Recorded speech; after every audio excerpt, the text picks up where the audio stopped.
EOSC is essential for solving the problems of this century, like the climate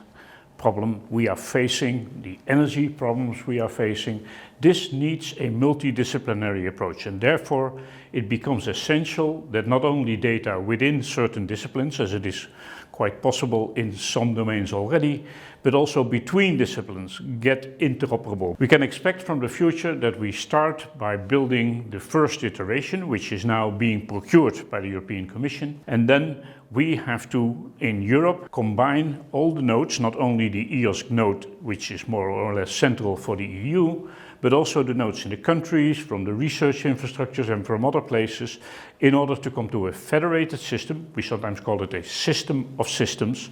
that can easily link as well the data as the services and bring them to the researchers. Especially for the researchers in Europe, they will have special privileges in order to use these data and to use these services. The definition of EOSC is not a very strict definition which we all agree on. But if you talk, for example, about what we now call the EOSC EU node, this is what we have called the minimum viable EOSC,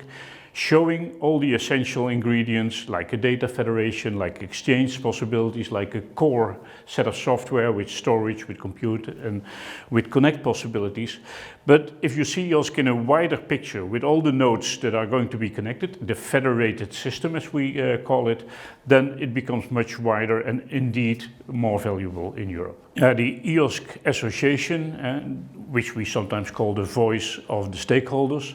is essential in this phase where we try with many parties and with many countries to create EOSC and to define what EOSC essentially is. But at the moment it is being created to a certain extent, it needs to be operated, it needs to be maintained, it needs to be upgraded, and we need further versions. And the EOSC Association could grow into a legal entity and trusted by as well the European Commission as the countries in order to have these tasks done. Not necessarily